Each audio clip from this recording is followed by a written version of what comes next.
Hello students, good morning and welcome back. इस video में हम लोग बात करेंगे लेग्रांज मीन वैल्यू थ्योरम और साथ ही साथ करेंगे एक्सरसाइज 5.8 क्वेश्चन नंबर 3 से। तो चलिए सबसे पहले देखते हैं कि लेग्रांज मीन वैल्यू थ्योरम क्या बोलता है। इसका स्टेटमेंट है कि मेरे पास कोई भी फंक्शन है late f(x) be a function defined on closed interval a b such that it is continuous on closed interval a b. Second condition है it is differentiable on open interval a b. Then there exists a real number c belongs to open interval a b such that f dash c equal to fb minus fa upon b minus a। ठीक है, तो यहाँ पर ध्यान देने वाली बात यह है कि कोई भी फंक्शन है वो आपका डिफाइंड रहेगा क्लोज इंटरवल ए बी के लिए। आपको चेक करना है कि वो जो फंक्शन होना चाहिए फर्स्ट वो कंटिन्यूअस होना चाहिए क्लोज इंटरवल ए बी के लिए, और सेकेंड जो भी फंक्शन आपका डिफाइन किया हुआ वो डिफरेंशिएबल होना चाहिए ओपन इंटरवल ए बी के लिए। जब ये दो कंडीशन फुलफिल हो जाता है तो उस ओपन इंटरवल के अंदर में एक पॉइंट ऐसा सी जरूर आएगा जिस केस में आप f dash c equal to fb minus b fb minus fa upon b minus a के दोनों क्या हो जाएगा, इक्वल हो जाएगा। ठीक है, अब यहाँ पर समझने वाली बात है कि f dash c equal to fb minus fa upon b minus a क्या है। ठीक है, तो यहाँ पर स्टेटमेंट से तो बहुत कुछ समझ में नहीं आया होगा, आपको ज्यादा से ज्यादा ये समझ में आएगा कि फंक्शन डिफाइंड होगा क्लोज इंटरवल ए बी में और साथ ही साथ वो कंटीन्यूअस होगा और वो डिफरेंशिएबल होगा। अब ये चीज क्लियर करने के लिए चलिए हम ग्राफ से समझते हैं। ठीक है, इसका ज्योमेट्रिकल इंटरप्रिटेशन समझने के लिए मान लेते हैं मेरे पास ये x एक्सिस है और ये मेरा क्या है y एक्सिस है। ठीक है, तो हम ले लेते हैं, मान लेते हैं मेरे पास एक फंक्शन है y इक्वल टू fx और डिफाइन किया हुआ है क्लोज इंटरवल a b में। ठीक है, मान लेते हैं कोई भी फंक्शन हो सकता है। ठीक है, polynomial function, sine function, cosine function, कुछ भी हो सकता है। ठीक है, और डिफाइन किया हुआ है क्लोज इंटरवल a b में। ठीक है, तो मान लेते हैं इस फंक्शन का कुछ आप ड्रॉ करेंगे तो कुछ इस टाइप का एक कर्व बना। ठीक है, तो ये y equal to f of x का कर्व है। ठीक है, यहां तक तो कोई दिक्कत नहीं। अब यहाँ पर बोलता है कि x जो है बिलोंग करता है क्लोज इंटरवल a b में, तो मान लेते हैं यहाँ पर ये जो है x का पॉइंट a है और नेक्स्ट यहाँ पर मान लेते हैं x का पॉइंट क्या है, b है। ठीक है, तो जब x का वैल्यू a लेंगे आप इस फंक्शन में पुट करेंगे तो आपको y का वैल्यू मिलेगा f ऑफ a। तो मान लेते हैं ये जो है पॉइंट, इस पॉइंट को हम p कंसीडर कर लेते हैं, तो जो p का कोऑर्डिनेट होगा वो क्या हो जाएगा, a f ऑफ a। यहां तो कोई दिक्कत नहीं। सेम प्रोसेस जब x का वैल्यू b पुट कीजिएगा तो फंक्शन का वैल्यू मिलेगा f ऑफ b। तो मान लेते हैं इस पॉइंट को हम q कंसीडर कर लेते हैं, तो जो q का कोऑर्डिनेट होगा वो b, f ऑफ b हो जाएगा। यहां तो कोई दिक्कत नहीं है। ठीक है, अब यहां पर ध्यान देखिए, यहां से ध्यान दीजिएगा। ठीक है, तो मान लेते हैं इस p से q के पॉइंट को हम मिला रहे हैं। ठीक है, तो ये जो pq है, ठीक है, ये pq, ये जो कोड है, आप इस pq का स्लोप निकालिए। ठीक है, इस पॉइंट PQ जो कोड ड्रॉ किए हैं आप इसका क्या कीजिएगा, स्लोप निकालिएगा। तो जब इसका स्लोप निकालिएगा तो क्या आएगा, ध्यान से देखिएगा। ठीक है, स्लोप ऑफ PQ, तो हम पढ़ चुके हैं क्लास 11th में स्ट्रेट लाइन में पढ़े थे, जब दो पॉइंट के बीच का अगर स्लोप निकालना हो तो हम लोग क्या करते थे, y2 minus y1 upon x2 minus x1 करते थे। ठीक है, तो यहाँ यूज करेंगे y2 minus y1 upon x2 minus x1। तो यहाँ पर ध्यान दीजिएगा, आज p का कोऑर्डिनेट को हम x1 y1 मान रहे हैं और q का कोऑर्डिनेट को x2 और y2 मान रहे हैं। ठीक है, तो जो y2 का वैल्यू होगा वो हो जाएगा आपका fb माइनस y1 का हो जाएगा fa और x2 का कोऑर्डिनेट हो जाएगा b और x1 का कोऑर्डिनेट क्या हो जाएगा आपका a हो जाएगा। ठीक है, तो x1 का वैल्यू हो जाएगा। ठीक है, तो स्लोप ऑफ pq जो निकला ये निकल गया स्लोप ऑफ pq। तो जो स्लोप ऑफ pq निकला वो निकल गया fb minus fa upon b minus a। यहां तक तो कोई दिक्कत नहीं। ठीक है, अब मेन जो लेग्रांज मीन वैल्यू थ्योरम बोलता है वो चीज को ध्यान दीजिएगा। ठीक है, फंक्शन मान लेते हैं, ध्यान से देखिएगा, फंक्शन पहला बोलता है डिफाइन होना चाहिए क्लोज इंटरवल ए बी। मेरे पास y equal to function f(x) define किया हुआ है और एक इंटरवल दे दिया हुआ है a से b तक। यहां तक कोई दिक्कत नहीं। अब आपको चेक करना था कि फंक्शन क्या होना चाहिए, कंटीन्यूअस होना चाहिए क्लोज इंटरवल ए बी में। तो आप यहां से यहां तक देखिएगा, यहां से लेके यहां तक देखिए, इधर बाहर देखने की जरूरत नहीं। ठीक है, यहाँ a से लेके b तक में देखिए क्या फंक्शन आपका कंटीन्यूअस है, तो आप बोलिएगा हाँ ये फंक्शन कंटीन्यूअस है। साथ ही साथ बोला जाएगा कि डिफरेंशिएबल है ओपन इंटरवल a b में। तो जब ओपन इंटरवल a b बोला जाएगा तो आपको ये जो पॉइंट है ना p और ये पॉइंट q है इसको नहीं लेना, इससे और इसके बीच का पॉइंट को लेना है। ठीक है, क्या आप हर एक पॉइंट, हर एक बिंदु पर, हर एक पॉइंट पर क्या एक टेंजेंट ड्रॉ कर सकते हैं, तो हाँ टेंजेंट ड्रॉ कर सकते हैं। तो आप बोल सकते हैं कि ये फंक्शन डिफरेंशिएबल भी होगा ओपन इंटरवल a b में। ठीक है, तो जब ये दोनों कंडीशन सेटिस्फाई कर गया क्लोज इंटरवल a b में, मतलब a से b के बीच के लिए फंक्शन कंटीन्यूअस भी हो गया, साथ ही साथ क्या हो गया, डिफरेंशिएबल भी हो गया। अब क्या बोलता है, ध्यान से सुनिएगा। ठीक है, ये दोनों को चेक करने के बाद अब जो बोलता है उसको फोकस कीजिएगा।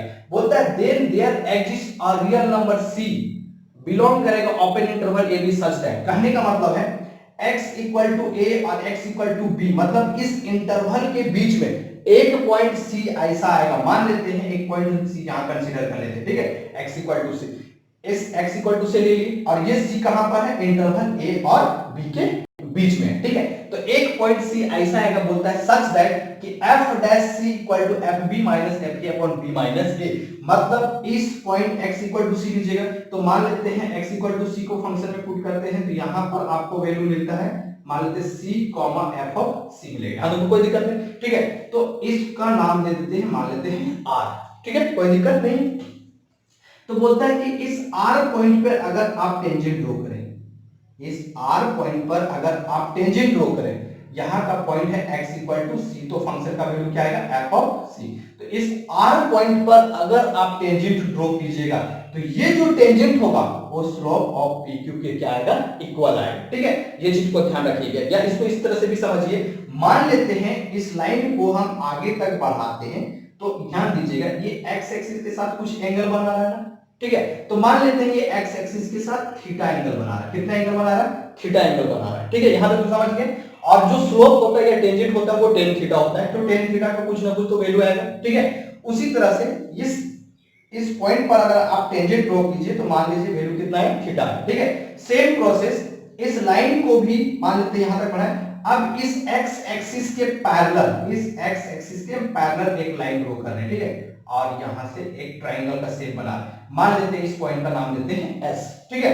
ये बन गया मेरा P, यहां पर ध्यान दीजिएगा P Q S और P, ये वाला ट्रायंगल का बात करें, ये R जो पॉइंट है ये FC का कोऑर्डिनेट है, ठीक है।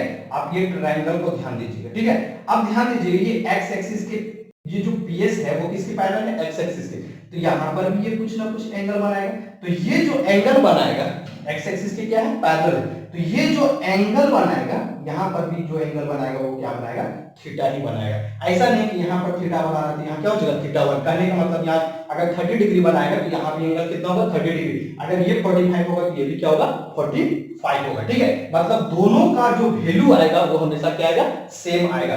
मतलब इस r पॉइंट पर आप टेंजेंट ड्रॉ कीजिए और स्लोप ऑफ PQ निकालिए, तो दोनों का जो वैल्यू आएगा वो क्या आएगा, इक्वल आएगा। ये बोलता है लेजराल्ड mean value theorem.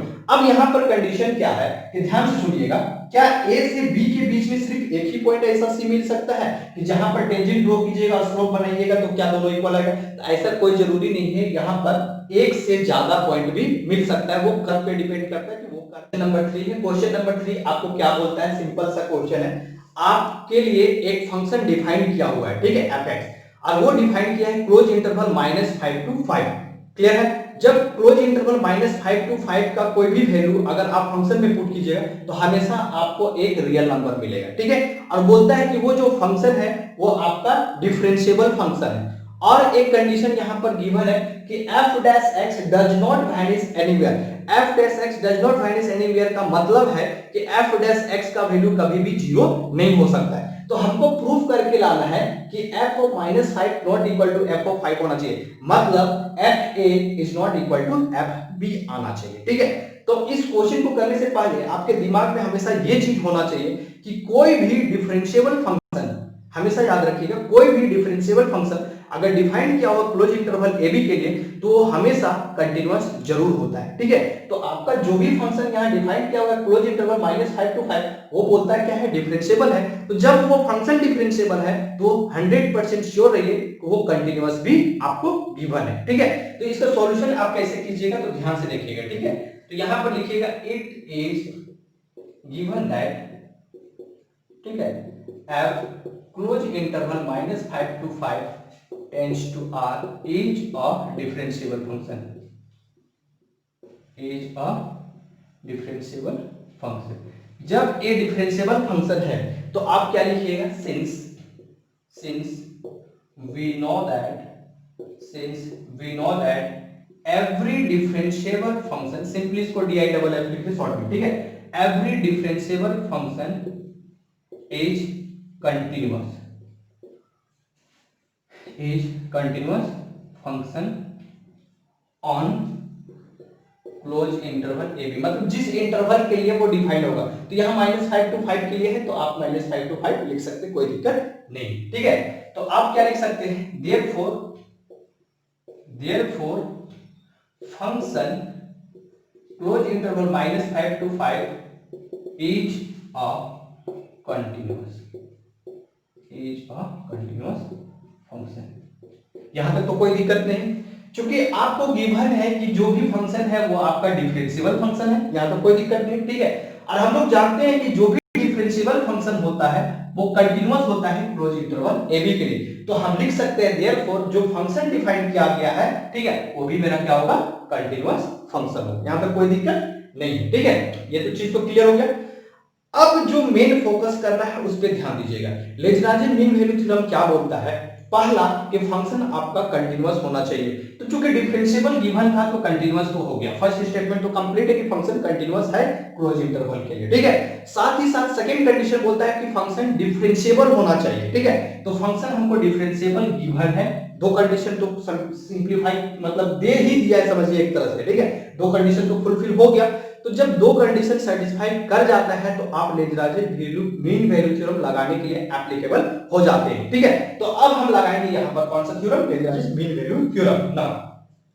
Now Lagrange mean value theorem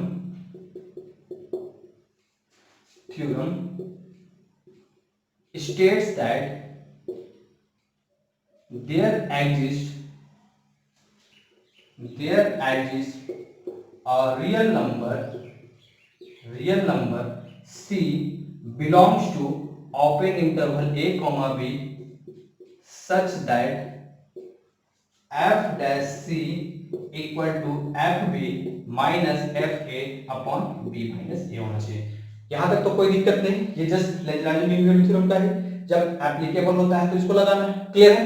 अब ध्यान आपको ये देना है, ये जो क्लोज इंटरवल है ना, इस क्लोज इंटरवल ए का फर्स्ट पॉइंट को हम ए कंसीडर कर लेते हैं और सेकंड पॉइंट को क्या कंसीडर कर लेते हैं, बी कंसीडर कर लेते हैं, ठीक है। और साथ ही साथ एक कंडीशन और आपको गिवन था, इसको नोट कर लीजिएगा, ठीक है। हम यहां से मिटा दे रहे हैं, एक कंडीशन आपको और गिवन था और वो कंडीशन क्या था, it is also given that, ये भी आपको गिवन था कि f डैश x जो है डज नॉट वैनिश एनीवेयर, मतलब f डैश x का वैल्यू 0 नहीं है, ठीक है। तो अब आप क्या कीजिएगा, ध्यान से देखिएगा, ठीक है। तो आप लिख सकते हैं अगर f dash x not equal to 0 तो डायरेक्ट सी बात है कि f डैश c भी 0 नहीं ही होगा, ठीक है।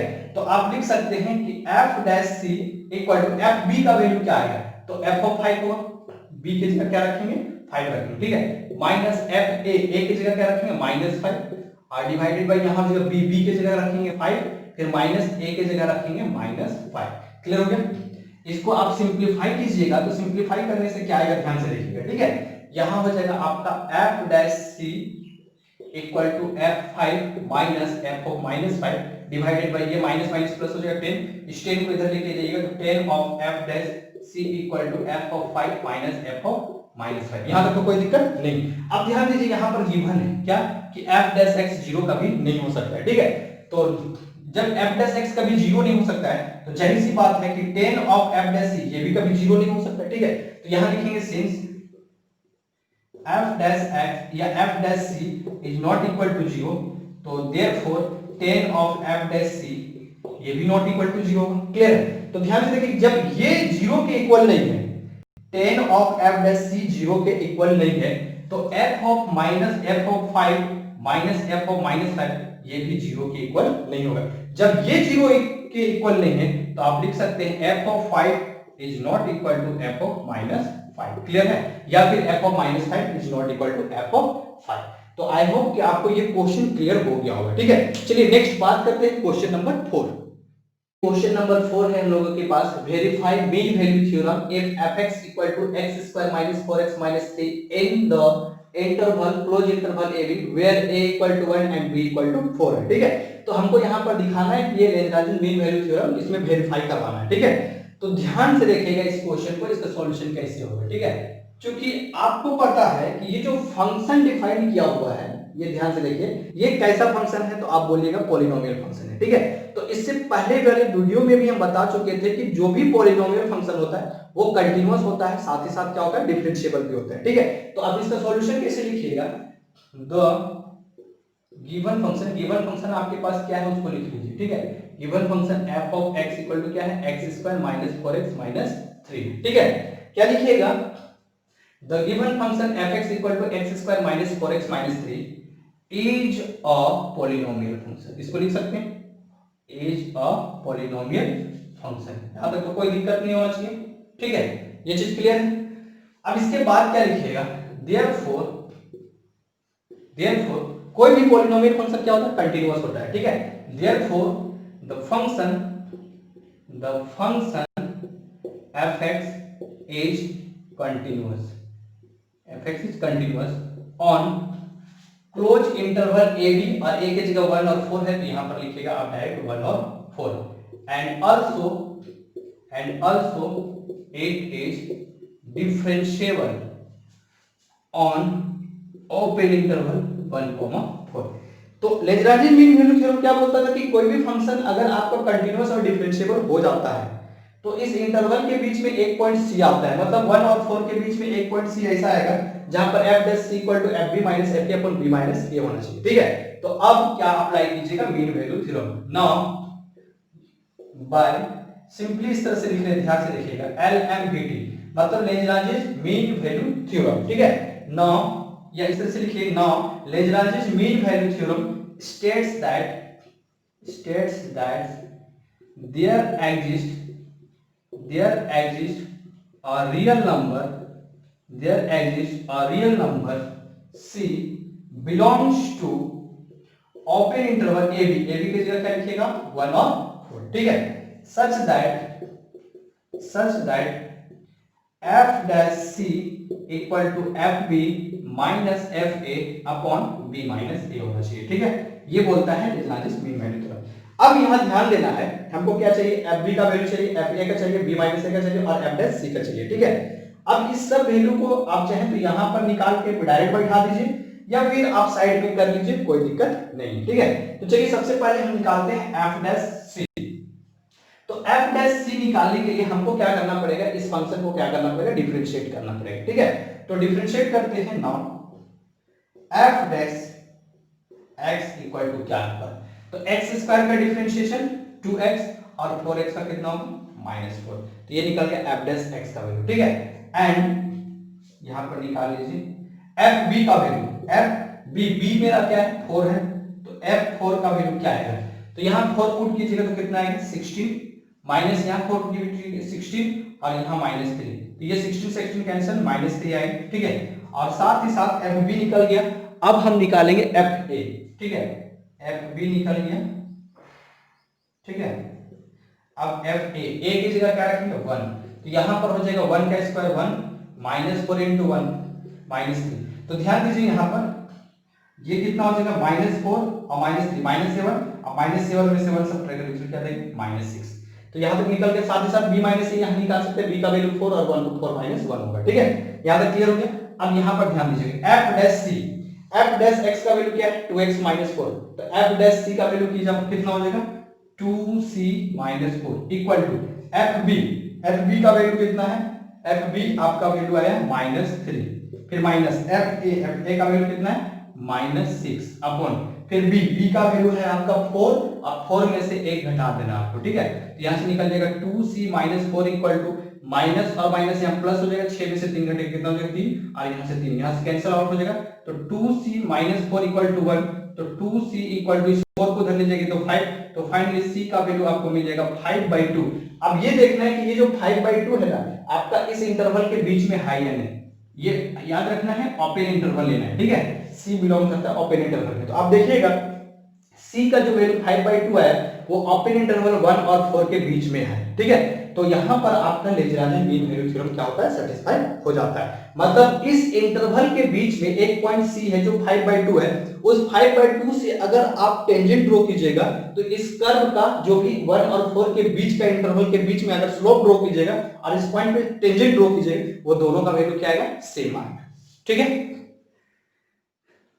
चलिए क्वेश्चन नंबर 5 है। क्वेश्चन नंबर 5 बोलता है verify mean value theorem if fx equal to x³ minus 5x square minus 3x in the interval ab where a equal to 1 and b equal to 3 find all c belongs to open interval 1 3 for which f dash c equal to 0 है, ठीक है। तो यहाँ पर भी same question है, इससे previous वाले जो क्वेश्चन नंबर 4 किए थे एकदम सेम टू सेम, ठीक है। तो सबसे पहले जो फंक्शन गिवन है उसको लिख लीजिए, ठीक है।